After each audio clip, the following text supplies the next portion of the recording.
হচ্ছে আরাফার রোজা কোন তারিখে রাখবেন, কারণ সৌদি আরবে যেদিন 9 তারিখ আমাদের এখানে সেদিন 8 তারিখ, আমাদের এখানে যেদিন 8 তারিখ সৌদি আরবে সেদিন 9 তারিখ, আমাদের এখানে যেদিন 9 তারিখ সৌদি আরবে সেদিন 10 তারিখ। 10 তারিখ কিসের দিন জানেন তো? ঈদের দিন। বলেন না 10 তারিখ কিসের দিন? রোজা রাখা হারাম কয় দিন? 5 দিন। সারা বছরে রোজা রাখা হারাম কয় দিন? আরো জোরে বলেন কয় দিন? জানেন, এগুলো তো অনেকে জানেন না। সারা বছরে 5 দিন রোজা রাখা হারাম। যেদিন রোজা রাখলে গুনাহ হবে। কি হবে? গুনাহ হবে। এটা অনেক ময়মুরব্বিও জানে না, বুঝছেন? সারা বছরে 5 দিন রোজা রাখা হারাম, 2 ঈদের দিন আর কোরবানি ঈদের পরের কয় দিন? 3 দিন। এই 5 দিন রোজা রাখলে কি হবে?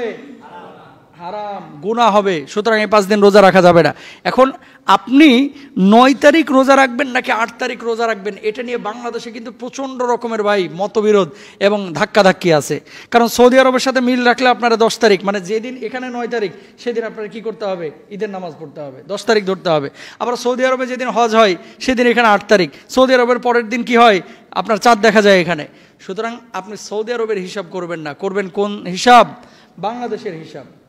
সৌদি আরবের এখন যারা আছেন তারা বলবেন যে বাংলাদেশে যদি 9 তারিখ রোজা রাখা হয় তাহলে তো আমাদের দেশে 10 তারিখ হারাম রোজা রাখা। এই জন্য আপনাদেরকে বলি, আপনারা যদি 2টা রোজা রাখতে পারেন, অর্থাৎ বাংলাদেশের 8 এবং 9, তাহলে আর কোনো ঝামেলা থাকে না, 2টাই আমল হয়ে গেল ইনশাআল্লাহ। বলেন।